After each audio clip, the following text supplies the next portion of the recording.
Today, I'm going to show you an incredible hack to seeing the LED bulbs life along with other for DIY Starter Man. You know how frustrating it is when a perfectly good LED bulb stops working and you just test it.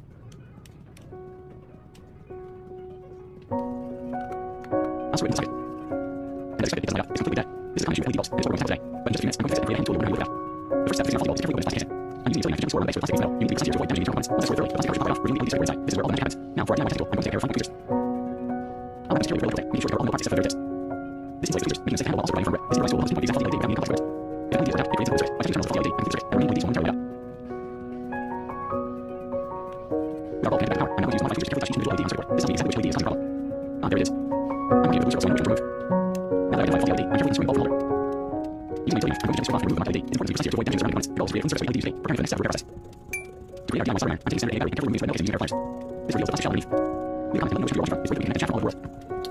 Next, I'll use my utility knife to carefully peel back more plastic casing exposed to the inner carbon rod. This carbon rod is the key component for our DIY starter man. With carbon rod exposed, I'll use my pliers to extract it from the battery. It's important to get a clean straight rod. I'll then wipe down the big towel to remove any residue. Now I'm inserting carbon rod into my wiper drill. This allows me to use a sharpener. I'll use a standard carbon rod to define the point. The sharp tip is essential for especially on small LED circuits. It helps concentrate heat exactly where we need it. Finally, I'll insert the sharpened carbon rod into the inside battery casing we just removed. This will form the body of our starter man. To secure the carbon rod inside casing and make it robust, I'm using this super glue with baking soda. Using box cutter and baking soda to base the carbon rod. I'll apply drops of super glue around the base of the carbon rod where it needs casing, then immediately sprinkle baking soda on it. This creates a strong carbon bond that will withstand heat. If you find this video interesting, don't forget to like, subscribe, and turn on notifications so you don't miss any future videos very soon. Now for the electrical connection, I'm taking a small brush connector from all the electrical components and attaching it to the side of our battery casing. Then I'm screwing two small brass screws in the casing to apply the terminals for our electrical connections. Next, I'll prepare our connecting wires. I'll screw a small section from one end and carefully wrap around the screw on our starter iron handle.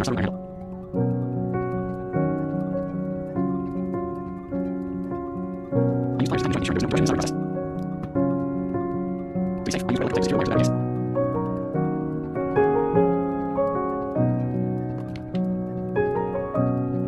Then I'll screw the other wire and attach it on the other, securing it tightly with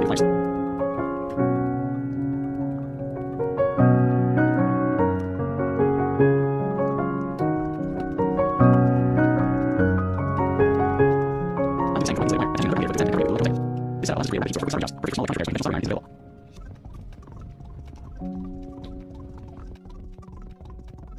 Now for the setup, I'm connecting one wire to the clips and the terminal of the battery. The wire split goes to the positive terminal. I'll place a small wooden block on the workspace. This provides a stable and safe surface for our starter test. Look at the reaction when touching the carbon rod via the carbon rod flash immediately brings the stability of the DIY welder. The blade will serve as our test piece.